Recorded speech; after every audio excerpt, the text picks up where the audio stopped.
മച്ചന്മാരെ കൈച്ചൂണ്ട ഉപയോഗിച്ച് മാരക മീൻപിടുത്തമാണ് നമ്മൾ നടത്തിക്കൊണ്ടിരിക്കുന്നത്. ഏത് നിമിഷം വേണമെങ്കിലും കൈച്ചൂണ്ടയിൽ ഒരു കരിമീൻ്റെ അടി കൊടുന്ന് പ്രതീക്ഷിക്കാം. നല്ല തീപ്പൊരി ബെയ്റ്റാണ് നമ്മൾ ഇട്ട് കൊടുത്തിരിക്കുന്നത്. അതുകൊണ്ട് തന്നെ മീനുകൾ നമ്മുടെ ബെയ്റ്റ് വീഴുമ്പോൾ തന്നെ ശരിക്കും അപ്രോച്ച് ചെയ്യുന്നുണ്ട്. പിടിക്കുന്നത് എത്ര വലിയ മീനാണെന്ന് പറയാനായിട്ട് പറ്റില്ല. ചിലപ്പോൾ നല്ല സൂപ്പർ സൈസ് മീനുകളൊക്കെ നമ്മുടെ ബെയിനെ കയറി പിടിക്കാം. അതുകൊണ്ട് തന്നെ നമ്മൾ ഫുൾ അലേർട്ടായിട്ട് നിൽക്കണം. ഫ്ലോട്ടും ശരിക്കും നിരീക്ഷിച്ചുകൊണ്ട് നിൽക്കണം. അപ്പോൾ ബെയ്റ്റ് ശരിക്കും കുത്തിക്കൊണ്ട് പോകുന്നതുകൊണ്ട് നമ്മൾ സമയം ഒട്ടും പാഴാക്കാതെ നമ്മൾ ഇട്ടിരിക്കുന്ന ചെറിയ ഹുക്കിൽ അടുത്ത ബെയ്റ്റ് സെറ്റ് ചെയ്തിടണം. നമ്മൾ പോളോടാണ് ഫിഷിങ്ങിനായിട്ട് ഉപയോഗിച്ചുകൊണ്ടിരിക്കുന്നത്. അതുകൊണ്ട് തന്നെ മീൻ അടിച്ചു കഴിഞ്ഞാൽ ഇതിൻ്റെ നല്ല പ്രത്യേക ഫീലായിരിക്കും. പ്രത്യേകിച്ച് കരിമീൻ പോലുള്ള മീനുകളാണ് കയറി അടിക്കുന്നതെങ്കിൽ ഒന്നും പറയാനില്ല, നല്ല കിടുവായിരിക്കും അത് കരിമീനെ കയറി അടിച്ചു കഴിഞ്ഞിട്ടുണ്ടെങ്കിൽ. അപ്പോൾ നമ്മൾ അടുത്ത ബെയ്റ്റ് സെറ്റാക്കിയിട്ടുണ്ട്. അപ്പോൾ നമ്മൾ കറക്റ്റായിട്ട് സ്പോട്ടിൽ ബെയ്റ്റ് ഇറക്കിയിരിക്കുകയാണ്. ഞാൻ കൊത്താനുള്ള വെയിറ്റിങ്ങിലാണ്. അതേസമയം ഒന്നും വെയിറ്റ് ചെയ്യേണ്ടതല്ല. മീൻ നമ്മുടെ ബെയ്റ്റ് വീഴുമ്പോൾ തന്നെ നമ്മുടെ ബെയ്റ്റിനെ അപ്രോച്ച് ചെയ്യുന്നുണ്ട്. അത് ഈ ബെയ്റ്റിൽ നമ്മൾ വാനിലയുടെ എസൻസും പഞ്ചസാര പൊടിച്ചതും ഏലക്ക പൊടിച്ചതൊക്കെ ചേർത്തതിൻ്റെ ഒരു ഗുണമാണ്. വെള്ളത്തിൽ വീഴുമ്പോൾ തന്നെ ദൂരത്തിൽ നിൽക്കുന്ന മീനുകൾക്ക് പോലും അത് കറക്റ്റായിട്ട് സെൻസ് ചെയ്യാനായിട്ട് പറ്റും.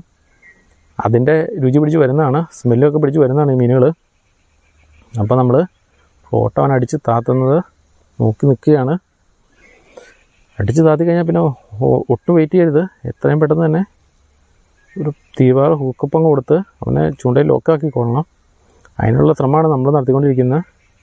അപ്പോൾ മീനുകൾ ശരിക്കും നമ്മുടെ ബെയിനെ അപ്രോച്ച് ചെയ്യുന്നതിൻ്റെ സൂചനയാണ് നമ്മുടെ ഫ്ലോട്ട് ശരിക്കും അനങ്ങിക്കൊണ്ടിരിക്കുന്നത്. ചെറിയ മീനുകളാണ് ആദ്യം വരിക, അതിന് ശേഷമാണ് വലിയ മീനുകൾ നമ്മുടെ ബെയിനെ അപ്രോച്ച് ചെയ്യുന്നത്. ചെറിയ മീനുകൾ കൊത്തി നിൽക്കുന്നതിൻ്റെ ഇടയ്ക്കാണ് വലിയ മീനുകളും വരിക. അപ്പോൾ നമ്മൾ എല്ലാം മുൻകൂട്ടി കണ്ട് ഹുക്കപ്പ് കൊടുക്കാനായിട്ട് റെഡിയായിട്ട് നിൽക്കണം. ഏത് നിമിഷം വേണമെങ്കിലും നമുക്കൊരു നല്ലൊരു കിടിലൻ മീൻ്റെ അടി ചൂണ്ടയിൽ പ്രതീക്ഷിക്കാം. അപ്പോൾ നമ്മൾ മീൻ കൊത്താനുള്ള വെയിറ്റിങ്ങിലാണ്. ഈ ഭാഗത്തേക്കാളും കൊത്തുള്ള ഈ സൈഡിലാണ്. അപ്പോൾ നമ്മൾ നേരത്തെ ചൂണ്ടിട്ട് ആ ഭാഗത്തേക്ക് തന്നെ വെയിറ്റ് ഇടുകയാണ്.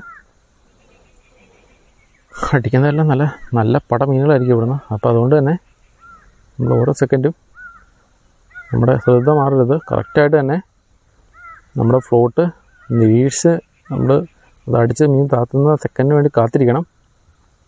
ആ സെക്കൻഡ് മിസ്സായി കഴിഞ്ഞിട്ടുണ്ടെങ്കിൽ നമ്മുടെ കയ്യിൽ നിന്ന് മീനും മിസ്സാവും. അപ്പോൾ നമ്മളത് കറക്റ്റായിട്ട് നോക്കി നിൽക്കുകയാണ്.